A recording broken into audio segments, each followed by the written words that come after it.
በእያንዳንዳችን የእጅ ስልክ ላይ ያለውና ለአመታት ስንጠቀም የኖርነው ኢንስታግራም። አብዛኞቻችን ኢንስታግራምን እንጠቀማለን። ነገር ግን ከኢንስታግራም ጀርባ ያሉትን አደገኛ ሚስጥሮች ስንቶቻችን እናውቅ ይሆን? ውድ ቤተሰቦች እስከመጨረሻው አብራችሁኝ ከቆያችሁ የኢንስታግራምን ጉድ የምትሰሙት ይሆናል። ለቻናላችን አዲስ የሆናችሁ ሰብስክራይብ ማድረግ እንዲሁም ቪዲዮን ላይክ ማድረግ እንዳይረሳ። አሁን ወደ ዝግጅት ያለፍኩኝ።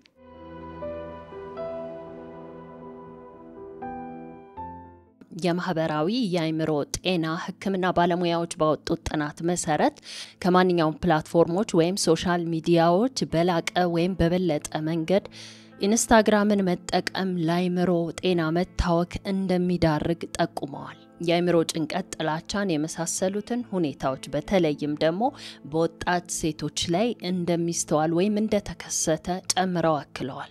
ኢንስታግራም በአንድ ቀን ብቻ 25000 ተጠቃሚዎችን ለማግኘት ችሏል። ይህም ደግሞ ከፍተኛ ቁጥርን ከያዘው ከፌስቡክ የሚወዳደር ወይም የሚነጻጸር እንደዚሁም ፌስቡክን ሊበልጥ የሚችል ነው።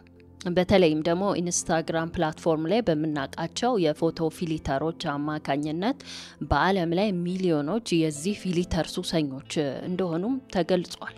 የኢንስታግራም ታሪክ የሚጀምረው በማርክ ዙከርበርግ ሲሆን በዛን ጊዜ ፌስቡክ ገና መጀመሩ ነበር። ወቅቱ ማርክ አንድ ኬቨን ሴስትሮም የተባለ ሰው በፌስቡክ ድርጅት ውስጥ ወይም ካምፓኒ ውስጥ ይቀጥራል። ኬቨን የተባለው ሰው በፌስቡክ ካምፓኒ ላይ የነበረው የሥራ ድርሻ ፖስት የሚደረጉ የተለያዩ ፎቶዎችን በተመለከተ ነበር። ነገር ግን ኬቨን የተወሰነ ጊዜ ከቆየ በኋላ በወቅቱ ፌስቡክ ገና በጅማሬው ስለነበረ ይህን ያህል ያድጋል ወይም ታዋቂ ፕላትፎርም ይሆናል ብሎ አልጠበቀም ነበር። ስለዚህም በፌስቡክ ሰራተኝነቱ ብዙም አልቀጠለም። ከዚህ በኋላ የነበረው እቅድ ምንድነው? የሚወደውን ትምህርት መማር ነበር። እሱ ምንድነው? ፎቶግራፈር መሆን። ወደ ጣሊያን አመራ። እዛም እንደደረሰ በእቅዱ መሰረት ስለ ፎቶግራፍ የቀረው ትምህርት አልነበረም። ሁሉን ነገር ለማወቅና ለመማር በቃ። ከጣሊያን የፎቶግራፍ ጥበብ ትምህርቱን አጠናቆ እንደተመለሰ ኦዲዮ የተባለ የሶሻል ሚዲያ ፕላትፎርም ካምፓኒ ላይ ስራ አገኘ። ይህ ኦዲዮ የተባለው ካምፓኒ አሁን ላይ ትዊተር በሚል ስም ሁላችንም እናውቀዋለን። ነገር ግን ኬቨን አሁንም ይህን የሥራ ዕድል ወይም አጋጣሚ ሊጠቀምበት አልፈለገም። ልክ ፌስቡክን ጥሎ እንደወጣው ሁሉ አሁንም የትዊተርን ካምፓኒ ወይም ኦዲዮ በሚባል በበፊት ስሙ የሚታወቀውን ካምፓኒ ሪፊውዝ አደረገ፣ አልተቀበለውም። ይህ ኬቨን የተባለ ሰው አሁንም በውስጡ ያለው እቅዱና አላማው ራሱ የፈጠረውን ፕላትፎርም ወይም ደግሞ አፕሊኬሽን ማንቀሳቀስ እንጂ ሌሎች በፈጠሩት ፕላትፎርም ወይም አፕሊኬሽን ላይ ማገልገል አይፈልግም። ከአንድ አመት በኋላ ቦርበን የተባለ አፕሊኬሽን ፈጠረ። ይህ አፕሊኬሽን የፈለግነውን ሎኬሽን ወይም አቅጣጫዎች ጠቋሚ ነው። ሲቀጥል ደግሞ እዚህ አፕሊኬሽን ላይ ፖስት ለሚሆኑት ፎቶዎች ሽልማት ይዘጋጃል ወይም የበለጠውን ፎቶ መርጦ ይሸልማል። ነገር ግን በወቅቱ ይህ አፕሊኬሽን ትንሽ ወሰብሰብ ያለና ብዙም ኢንተረስቲንግ ያልሆነ በሰው ላይም ፍላጎትን ሊጭር የሚችል አልነበረም። ኬቨን የተለያዩ ታዋቂ ሰዎች እንደዚሁ ባለሀብቶች በሚያዘጋጇቸው ግብዣ ላይ ወይም ፓርቲዎች ላይ ቀርቶ ያቀም ነበር። ሁልጊዜም ይገኛል፣ የነሱን ሐሳብ ያዳምጣል፣ እንዴት ሐሳቡን ማሳካት እንዳለበትም ፕላን ያወጣ ነበር። ስለዚህም አንድ ቀን በተካፈለበት ፓርቲ ላይ አንድን ባለሀብት ያሳምነዋል ወይም ያግባባዋል አዲስ በፈጠረው አፕሊኬሽን ላይ ስፖንሰር እንዲያረጋው ነበር። ይህም ሰው ይስማማና $50,000 ያወጣል። ከዛም $50,000 ተነስቶ ሌላ ባለሀብቶች ደግሞ $250,000 አቀረቡ። ሲቀጥል ደግሞ የተሻሉ ባለሀብቶች $500,000 አቀረቡ። በዚህም የተነሳ ኬቨን የተባለው ሰው ድንገት ሳያስበው $500,000 ካፒታል ያለው ሰው ሆኖ ተገኘ። በዚህ ጊዜ ኬቨን አብሮት የሚሰራ ሰው ወይም ሼር ሆልደር መፈለግ ጀመረ። ከዛም በርበን ከተባለው አፕሊኬሽን ተጠቃሚዎች መካከል አንድ የቅርቡ የሆነውን ሰው ይመርጣል። ይህ ግለሰብ ማይክ ክሪገር ሲባል በስታንፎርድ ዩኒቨርሲቲም ከኬቨን ጋር አብረው ይማሩ ነበር። ከዚህ ሁሉ በኋላ ግን በርበን የተባለው አፕሊኬሽን ከ100 ተጠቃሚዎች ሊያልፍ አልቻለም ወይም 100 ተጠቃሚዎች ብቻ ነበሩ ይህን አፕ አውርደው ሲጠቀሙ የነበሩት። ከዛም ኬቨን ይህን አፕሊኬሽን ከሚጠቀሙት ከስተመሮቹ ወይም የተወሰኑት ተገልጋዮቹ መካከል እዚህ አፕሊኬሽን ላይ የሳባቸው ጉዳይ ምንድነው የሚለው ለማጣራት ነበር የሞከረው። በሚገርም ሁኔታ 90% የሚሆኑት ተገልጋዮች ግን እዚህ አፕሊኬሽን ላይ የወደዱት ነገር የፎቶውን ጉዳይ ብቻ ነበር እንጂ ሎኬሽን ጠቋሚ የሆነውን አገልግሎት ምንም አልሳባቸውም ወይም አልተመቻቸውም። ስለዚህ ኬቨን የተረዳው ነገር እነዚህ ተገልጋዮች ይህን አፕ የሚጠቀሙት ለፎቶ ሲሉ ብቻ እንደሆነ ነው። እዚህ ላይ ኬቨን መረዳት የቻለው ይህ አፕሊኬሽን ፎቶዎች ላይ ብቻ የሚሰራ ከሆነ ውጤታማ ሊሆን እንደሚችል ነበር። ፎቶዎች ላይ የሚሰራ ሲባል ፎቶዎችን ፖስት በማድረግ ተደራሽ እንዲሆኑ ወይም እንዲሰራጩ ማድረግ ብዙ አፕሊኬሽኖች አሉ። እንደምናውቀው ፌስቡክም በወቅቱ ስራውን ጀምሯል፣ ትዊተርም አለ። ነገር ግን ይህ ሰው ያሰበው ነገር ከነዚህ በተለየ ስፔሻላይዝድ አድርጎ ፎቶዎች ላይ መስራት እንዳለበት ነው የወሰነው። ይህንን ሐሳብ ሼር ላደረገው ጓደኛው ማይክ ይነግረዋል። ማይክ ግን በዚህ ሐሳብ ብዙም እርግጠኛ አልነበረም። ምክንያቱም ይህ ሰው የተቀጠረበትን ስራ ትቶ ከጓደኛው ጋር ሼር ለመሆን ተስማምቶ የመጣው በርበን የተባለው አፕሊኬሽን ውጤታማ ይሆናል የሚል ሐሳብ ነበረው። በድንገት ጓደኛው ኬቨን ሐሳቡን ቀይሮ ይህ በርበን የተባለውን አፕ ወይም ደግሞ ፕላትፎርም ለምን ፎቶ ላይ ብቻ የሚያተኩር አድርገን ድጋሚ አንሰራውም እያለው ነው ያለው። ይህንን ፕላትፎርም እንደ አዲስ አፍርሶ ፎቶ ላይ ብቻ የሚያተኩር አድርጎ መገንባቱ በራሱ ትልቅ ሪስክ ውስጥ ሊያስገባቸው እንደሚችል ነበር ያሰበው። ሆኖም ኬቨን እርግጠኛ ሆኖ ጓደኛውን አሳመነው። ይህ አፕሊኬሽን ወይም ፕላትፎርም ውጤታማ ሊሆን የሚችለው በፎቶ ላይ ብቻ ካተኮረ ሊሆን እንደሚችል። ከዛም ተስማሙ። ስሙንም ኢንስታግራም በማለት ሰየሙት። ኬቨን ኢንስታግራም ብለው ስም ያወጡለትን አዲሱን አፕ ወይም ፕላትፎርም ከጀመሩ በኋላ የመነቃቃትና የተስፋ ስሜት ይታይበት ነበር። ስለዚህም ለአንድ ጓደኛው ሼር ያደርግላታል። ነገር ግን ይህች ጓደኛው ትጠቀሙ እርግጠኛ አልነበረም። ምክንያቱም እሷ የምትነሳቸው ፎቶዎች በጣም ያማምሩ ነበር። ለምንድነው የሚያማምሩት? በፊልተር ስለሚታገዙ ነው። እነሱ ደግሞ በዛን ጊዜ ኢንስታግራምን ገና እንደፈጠሩት ፊልተር አልነበረም። ስለዚህም ለዚች ጓደኛው ሼር ሲያረግላት ምንድነው ያላት? ምናልባትም አንቺ እንደምትነሻቸው ፎቶዎች ላያምር ይችላል፣ ምክንያቱም ኢንስታግራም ኖርማል ካሜራ ስላለው። ከዛም ይህች ጓደኛው ምንድነው የመለሰችለት?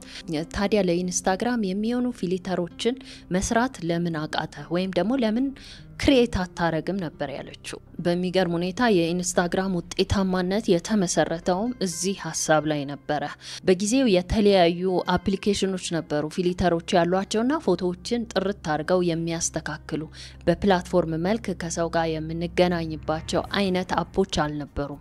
በመግቢያችን ላይ እንዳልነው ኬቨን የፎቶግራፍ ኤክስፐርት ነው። ስለዚህም ምርጥ ፊልተሮችን ክሬት ያረግና እዚህ ኢንስታግራም ላይ ሎድ ያረጋዋል። ስለዚህም ማንኛውም ተጠቃሚ ፎቶዎችን ፖስት ከማድረጉ በፊት የራሱ የኢንስታግራምን ፊልተር በመጠቀም ፎቶዎችን ፖስት ማድረግ ይችላል። ሐሳቦች በተግባር ላይ ከዋሉ ከ8 ሳምንታት በኋላ ማለትም በኦክቶበር 2010 ዓመተ ምህረት ኢንስታግራም ለተገልጋዮች በይፋ ተከፈተ። ከዚህ በኋላ በማይታመን ፍጥነት ኢንስታግራም ተተኮሰ። በአንድ ጊዜ 25000 ተጠቃሚዎች ይህንን ፕላትፎርም ለማውረድ ወይም ለመጠቀም በቅተዋል። ከዛም ከአንድ ወር በኋላ 1 ሚሊዮን ተጠቃሚ ደርሷል። መረጃዎች እንደሚጠቁሙት ኢንስታግራምን ከሌሎቹ ለየት የሚያደርገው በቀላሉ በፊልተር አማካኝነት ፎቶዎችን ተነስቶ ወደ ፌስቡክ የሚሆን ወደ ትዊተር ወደ ሌሎቹ ፕላትፎርሞች ሼር ማድረግ እጅግ ቀላል ነው። ስለዚህም በድንገት ተከስቶ ወዲያውኑ ያደገ ፕላትፎርም ኢንስታግራም ነው። ሲቀጥል ደግሞ ኢንስታግራም ወሳኝ በሆነ ወቅት ላይ ክሬት የተደረገ ወይም ይፋ የሆነ ፕላትፎርም ነው። የአይፎን 4 ስልክ የወጣበት ጊዜ ነበረ። ስለዚህም ከስልኩ ኳሊቲ በተጨማሪ ኢንስታግራም ላይ ያሉት ደግሞ ፊልተሮች ሲጨመሩበት ፎቶ ምን ሊሆን እንደሚችል መገመት ቀላል ነው።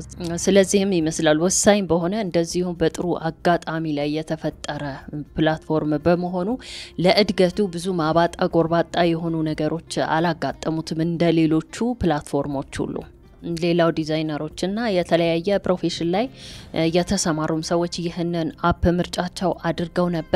ሆኖም በጊዜው የኢንስታግራም ሰራተኞች ላይ ወይም እዚህ አፕ ላይ ከፍተኛ መጨናነቅ ይታይ ነበር። በዚህም ላይ ብዙ ታዋቂ ሰዎች ኢንስታግራምን ጆይን ማድረግ ጀመሩ፣ የተለያየ ፎቶዎቻቸውን መልቀቅ ጀመሩ። በዚህ ጊዜ የፕላትፎርም ወይም ፕሮግራሙ የመጨናነቅ ሁኔታ ይታይ ነበር። ምክንያቱም እንደነገርኳችሁ ሳይታሰብ በርካታ ዩዘሮች ወይም ተጠቃሚዎች ባንድ ግልብጥ ብለው የመጡበት ስለነበረ ፕሮግራሙ ላይ የመጨናነቅ ሁኔታ ይታይ ነበር። ለምሳሌ ያክል በዛን ጊዜ ከሚያጨናንቁት ታዋቂ ሰዎች አንዱ የነበረው ጀስተን ቢበር ነበር። ምክንያቱም ጀስተን ቢበር ፎቶ በለቀቀ ጊዜ በአንድ ጊዜ በሺዎች የሚቆጠሩ ኮሜንቶች ናቸው የሚጻፉት። ይህ ሁኔታ ፕሮግራሙ ላይ መጨናነቅን ፈጥሮ ነበር። በዛ ላይ ደግሞ ከኖርማል ተጠቃሚዎች ወይም ከታዋቂ ሰዎችም አልፎ ያልሆኑ አይነት ፎቶዎች ያልሆኑ አይነት መረጃዎች ይለቀቁ ነበር ኢንስታግራም ላይ። ለምሳሌ የጥላቻ ንግግሮች፣ ስድቦች ከስርዓት ወጣ ያሉና ፕላትፎርሙን ሊመጥኑ የማይችሉ አይነት መጥፎ ነገሮች ወይም መጥፎ ሀሳቦች፣ ፎቶዎች ይንሸራሸሩ ነበር። እናም በዚህ ጊዜ 2 ሚሊዮን ዩዘር ወይም ተጠቃሚ ደርሷል ኢንስታግራም ላይ። የኢንስታግራም ተጠቃሚዎች እዚህ ቁጥር ላይ በደረሰ ጊዜ በፕላትፎርሙ ካምፓኒ ላይ ተቀጥረው የሚሰሩ ሰራተኞች 4 ብቻ ነበሩ። እናም እነዚህ 4 ሰራተኞች ከ2 ሚሊዮን በላይ ተጠቃሚ ያለውን ፕላትፎርም እንዴት ነው ኮንትሮል ሊያደርጉ የሚችሉት? ስለዚህም በዚህ ምክንያት ከባድ የሆኑ ውስብስብ ችግሮች ነበሩበት። በ2012 ዓመተ ምህረት ግን የተቀጣሪዎቹ ቁጥር ከ4 ወደ 13 ከፍ አለ።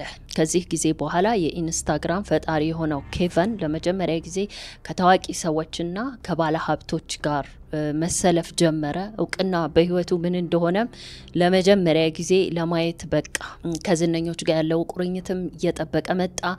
ብዙ ጊዜውንም ከነሱ ጋር ያሳልፍ ጀመር። እናም አንዳንድ ኢንስታግራምን ጆይን ያላረጉ ወይም ደግሞ የማይጠቀሙ ታዋቂ ሰዎችን ስለ ኢንስታግራም ጥቅም ከአድናቂዎቻቸው ጋር በሰፊው ሊያገናኛቸው እንደሚችል፣ እንደዚሁም ደግሞ በኢንስታግራም አካውንታቸው የተለያዩ ማስታወቂያዎችን እየሰሩ ብዙ ገንዘብ ሊያገኙ እንደሚችሉ በመምከር ወይም በማስተዋወቅ በርካታ ታዋቂ ሰዎችም ኢንስታግራምን ምርጫቸው እንዲያደርጉ ይስባቸው ጀመር። ኢንስታግራም ከዚህ በኋላ ከመደበኛው ተጠቃሚ በበለጠ ለታዋቂ ሰዎች ምቹና የግላቸው የሆነ ቤት ሆነ። እንደተነጋገርነው ኢንስታግራም ሲፈጠር ፎቶን መሰረት አድርጎ የተገኘ ፕላትፎርም ነው። እናም እነዚህ ታዋቂ ሰዎች ወደዚህ ኢንስታግራም ጆይን ባደረጉ ጊዜ ከአድናቂዎቻቸው ጋር መገናኘት ሳይሆን የተለያዩ የንግድ ድርጅቶች ወደዚህ ኢንስታግራም ገቡ። እናም ለታዋቂ ሰዎች በርካታ ገንዘብ እየከፈሉ የድርጅት አርማቸውንና ምርቶቻቸውን በፎቶ አማካኝነት ማስተዋወቅ ጀመሩ። ባጭሩ ኢንስታግራም ላይ ከአድናቂዎች ጋር ከመገናኘት ይልቅ ወደ ቢዝነሱ አመዘነ። ይህ አይደለም የሚያስገርመው። እነዚህ ታዋቂ ሰዎች ያንድን ድርጅት አርማ ወይም ምርት ይዘው ፎቶ በሚነሱ ጊዜ አድናቂዎቻቸው ወይም ተመልካቹ ሰው ግን እነዚህ ሰዎች ማስታወቂያ እየሰሩ ወይም ከጀርባው ብዙ ገንዘብ ሊያገኙበት እንደሚችሉ አይገባቸውም ነበረ። ዝነኞቹ ግን ቢዝነስ እየሰሩ ነው፣ ሆኖም በማያስታውቅ ሁኔታ። ከታዋቂ ሰዎች መካከል እንደምሳሌ የተጠቀሰችው ኪም ካርዳሽን ናት። በአንድ ፎቶ ብቻ በሚገርም ሁኔታ $1 ሚሊዮን ለማግኘት ትችላለች። ነገር ግን አድናቂዎቿም ይሁን ማንም ተከታታዮቿ ማስታወቂያ እየሰራች እንደሆነ ያወቀ ሰው አልነበረም። ሌላው የማይታመነው የኢንስታግራም አሰራር ኢንስታግራም የመመዘኛ አልጎሪዝም አልነበረውም። ማለትም ኢንስታግራምን የሚጠቀሙ ብዙ ፎሎወር ያላቸው ታዋቂ ሰዎች በአልጎሪዝም ታግዘው ሂሳባቸው እንዲወጣ ወይም ለሌላው እንዲደርስ የሚያደርግ ሲስተም አልነበረም። በጣም በሚገርም ሁኔታ 13ቱ የኢንስታግራም ቡድኖች ወይም 13ቱ የኢንስታግራም ፕላትፎርም ላይ የተቀጠሩት ሰራተኞች ነበሩ። ማኑዋሊ በእጃቸው የዝነኞቹን ፔጅ ይመርጡታል ታዋቂ እንዲሆን ወይም ደግሞ ለሌሎች ተደራሽ እንዲሆን እንጂ እንደ ዩቲዩብ እና የመሳሰሉት ፕላትፎርሞች ሁሉ አልጎሪዝም አልነበራቸውም። ይህም በጣም የሚያስገርምና ከአንድ ፕላትፎርም የማይጠበቅ ነው። ኢንስታግራም ተፈጥሮ 2 ዓመት እስኪሆነው ድረስ ግን የተጠቃሚዎች ቁጥር የመብዛታቸውን ያክል ብዙ ትርፍ አላገኘም ነበር በሚገርም ሁኔታ ትርፍ የሚያገኘው ስፖንሰር ከሚያደርጉት ድርጅቶች እንጂ የማስታወቂያ አካሄድ ስርዓቱን ወይም ደግሞ ፕላትፎርሙ ላይ በሚተላለፉ ማስታወቂያዎች ገንዘብ ማግኘት ወይም ትርፍ ማግኘት የሚለው ነገር አሬንጅ አላረጉም ስለዚህም እስከ 2 አመት ድረስ ትርፍ አልነበራቸው ከዚህ በኋላ በድንገት ትዊተር ኢንስታግራምን ለመግዛት ሐሳብ አቀረበ ወይም ጥያቄ አቀረበ ነገር ግን የኢንስታግራም ፈጣሪ የሆነው ኬቨን ጥያቄውን አልተቀበለው በዚህ ሁኔታ ላይ ወዲያውኑ የፌስቡክ ፈጣሪው ማርክ ዙከንበርግ ደውልና ኢንስታግራምን በ1 ሚሊያርድ ወይም 1 ቢሊዮን ዶላር ለመግዛት እንደሚፈልግ ጥያቄ ያቀርባል ማርክ ዙከንበርግም ፌስቡክን በሚጠቀምበት ፕሮግራሞች ወይም ሰርቨሮች አማካኝነት ኢንስታግራምንም እንደሚያሻሽል ነበር ጨምሮ የተናገረው ከዛም የኢንስታግራም ቡድኖች በሁኔታው በጣም ሳይገረሙ አይቀሩም ምክንያቱም የፌስቡክ ማርክ ዙከንበርግ በድንገት ደውሎ እንደዚህ አይነት ሐሳብ በማምጣቱ ለነገሩ እሱ ያሰበው ነገር አለ ኢንስታግራምን በቁጥጥሩ ስር ካደረገ በኋላ ለማንኛውም የኢንስታግራም ፈጣሪ የሆነው ኬቨንም በሐሳቡ ተስማማ አላቅማማም ምክንያቱም የቀረበለት ዋጋም ቀላል አይደለም 1 ሚሊያርድ ዶላር ሲቀጥል ኬቨን ያሰበው የፌስቡክ ፕላትፎርም ኢንስታግራምን ሊረዳው ወይም ሊያግዘው እንደሚችል ነገር ግን ይህንን ጥያቄ ሳይቀበል ቀርቶ ኢንስታግራምና ፌስቡክ እንዲዋሃዱ ካላደረገ ፌስቡክ አርፎ እንደማይቀመጥና ኢንስታግራምን ድባቅ ሊመታው እንደሚችል ወይም ወደታች ሊቀብረው እንደሚችል ስለተማመነ ነው በጥያቄው የተስማማው እናም በ2012 ዓመተ ምህረት ፌስቡክ እና ኢንስታግራም ተጣመሩ ወይም ደግሞ ውህደታቸውን አረጋገጡ ሲቀጥል በዛን ጊዜ ማንንም ፕላትፎርም ቢሆን ለመሸጥ ወይም ደግሞ አንድ ፕላትፎርም አንዱን ለመግዛት እንዲዋሃዱ ለማድረግ 1 ቢሊዮን ዶላር የቀረበለት የለም ምክንያቱም ኢንስታግራም ከተፈጠረ ገና 18 ወሩ ነበር ምንም አይነት ትርፍም እያገኘ የነበረ ፕላትፎርም አልነበረም እንዳልኳችሁ አሰራሩም ይሁን ሲስተሙ በጣም የደከመ ነበር እናም በዚህ መሃል በድንገት የፕላትፎርሞች ንጉስ ሲባል የነበረው የፌስቡክ ፈጣሪ ማርክ ዙከንበርግ 1 ቢሊዮን ዶላር ለኢንስታግራም አቅርቦ እንቢ ማለት እብደት ነው የሚሆነው በጊዜው ይህን ጉዳይ የሚያውቁ ማርክ ዙከንበርግ አብዷል እንዴ እንደዚህ አይነት ድርጅት ይህን ያክል ከፍሎ የሚገዛው የሚል አስተያየታቸውንም ሲሰነዝሩ ነበር ሆኖም ከዚህ በኋላ ኢንስታግራም የደረሰበትን ሰምቶ ለማመን ይከብዳል በ2019 ዓመተ ምህረት የኢንስታግራም ፕላትፎርም አመታዊ ትርፍ 24 ቢሊዮን ዶላር ደረሰ የዚህም ትርፍ 30% በፌስቡክ በኩል የተገኘ ነው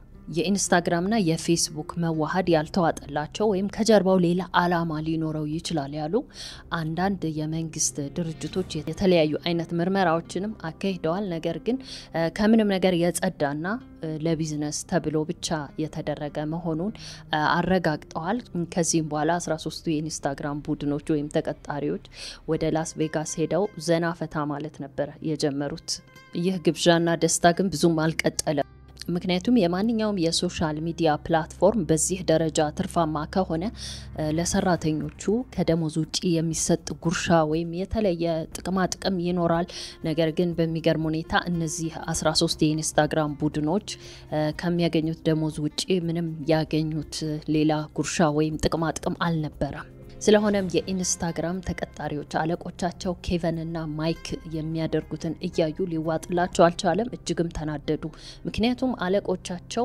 ውድ የሆኑ መኪናዎችን እንደዚሁም ደግሞ ለራሳቸው የሚጠቀሙባቸው ቁሳቁሶች ራሱ እጅግ የተጋነኑ ናቸው ነገር ግን ለሰራተኞቹ ምንም የሰጡት የገንዘብ ጉርሻ ስለሌለ በዚህ የተነሳ ሰራተኞቹ እጅጉን ተናደዱ ከዚህ በኋላ ኬቨን እና ማርክ ትልቅ ችግር ከፊታቸው እንደሚጋረጥ ግን የገመተ ሰው አልነበረም እሱ ምንድነው ፌስቡክ ማንኛውም ኢንስታግራምን የተመለከተ ነገር ሁሉ 100% እንደሚቆጣጠር ነበር ያሳወቀው በዚህ መሃል ግን ኢንስታግራም ችግር ውስጥ ነበር እንደምታውቀው ብዙ ግለሰቦች በታዋቂ ሰዎች ስም የሚከፍቱት አካውንት አለ እና በትክክለኛ ስማችሁ ክፈቱ የሚል ህግ ማውጣት ለኢንስታግራም ከባድ ነው አይቻልም በዚህም የተነሳ በተለያዩ ታዋቂ ሰዎች ስም አካውንት እየተከፈተ የተለያየ መጥፎ ስራዎች ይሰሩ ጀመረ ከዚህ መካከል አደንዛዥ እጽ ዝውውር ሊሆን ይችላል እንደዚሁም ጥላቻና ፖለቲካን የመሳሰሉ ህገወጥ ስራዎች በሰፊው በኢንስታግራም ላይ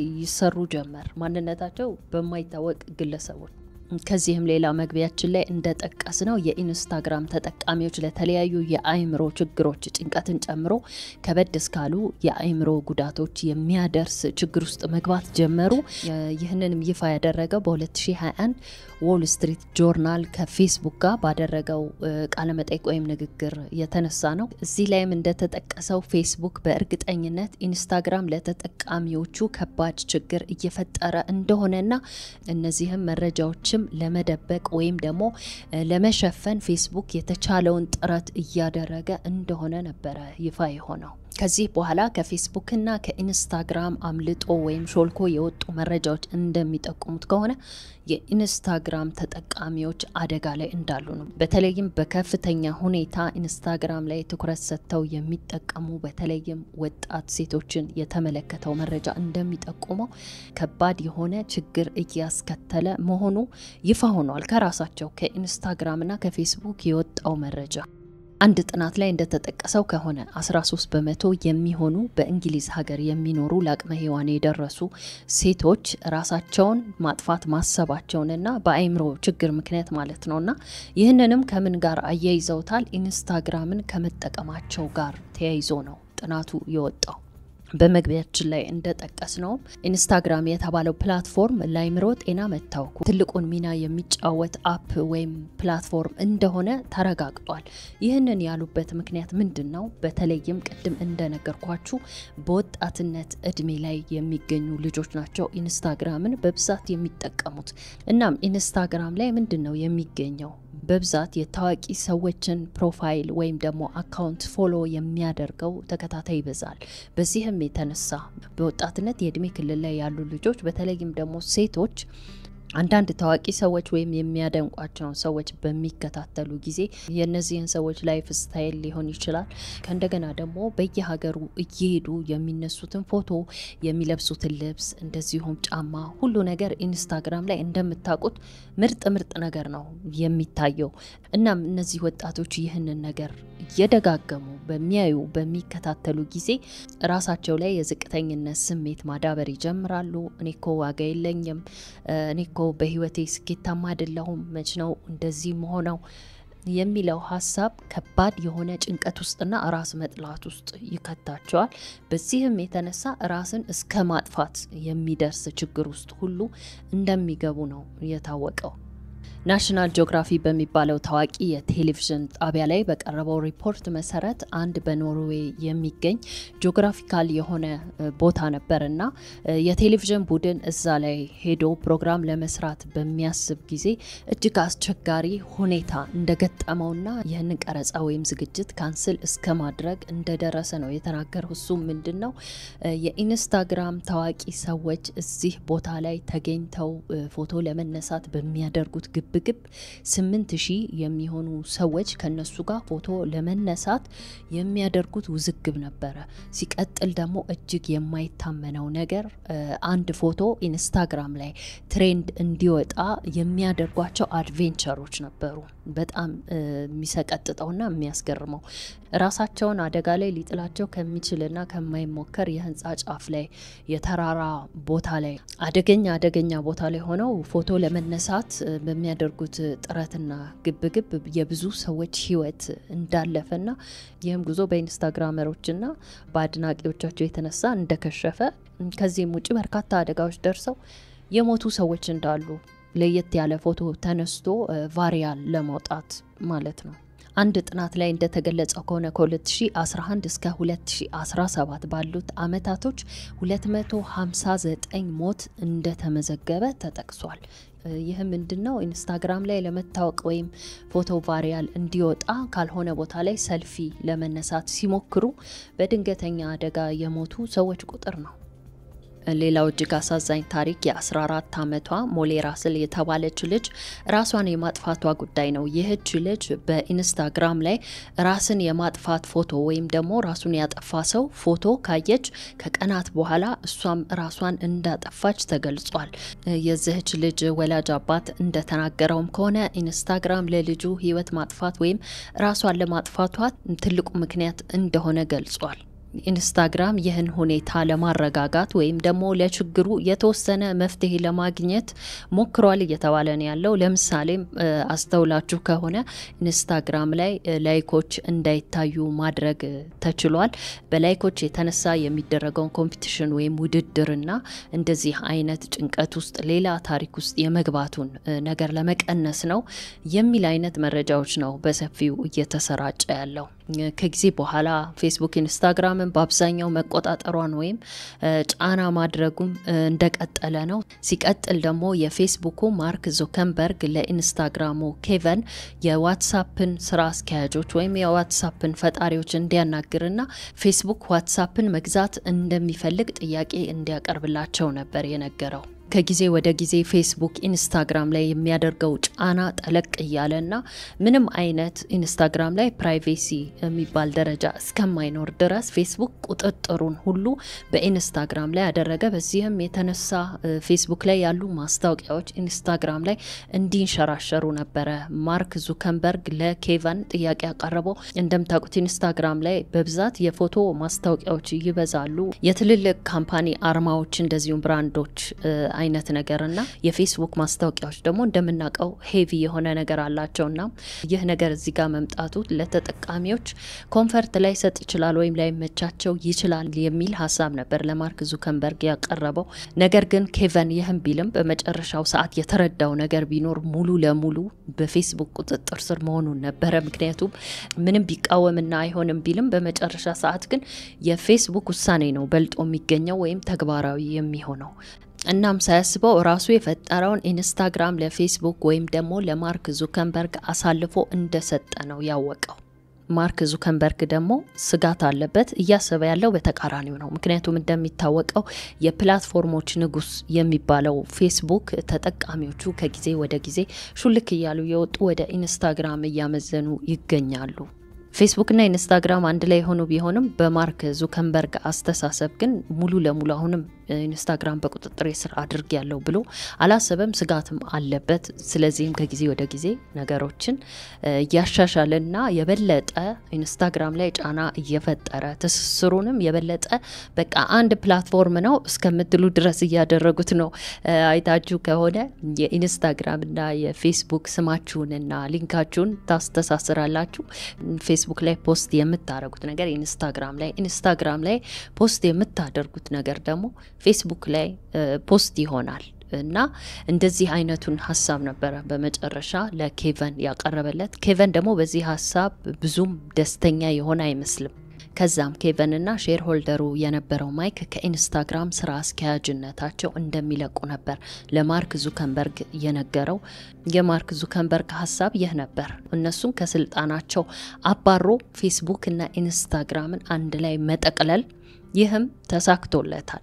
እሺ ውድ ቤተሰቦች ይህ ፕሮግራም እንግዲህ ኢንስታግራምን ያጥላላ ወይም ደግሞ አትጠቀሙ ለማለት የተዘጋጀ ሳይሆን ነገር ግን የኢንስታግራምን ፉል የሆነ ፒክቸር ወይም ደግሞ ማንነት ለናንተ ማቅረብ ነው ከጥናታዊ ጽሁፎችና ከተለያዩ መረጃዎች በመነሳት እንደዚሁም ደግሞ በጉርምስና የእድሜ ክልል ላይ ያሉና ኢንስታግራምን የሚጠቀሙ ልጆች ያሏቸው ወላጆች ሊኖሩ ይችላሉ።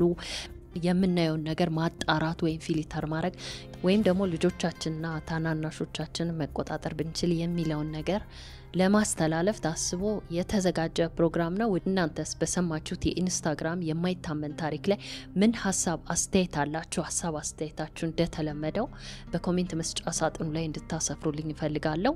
እንዲሁም ላይክ እና አዲሶችም ሰብስክራይብ ማድረግ እንዳይረሳ ያልኩኝ በሚቀጥለው በአዲስ ታሪክ እስካገኛችሁ ባይ ባይ።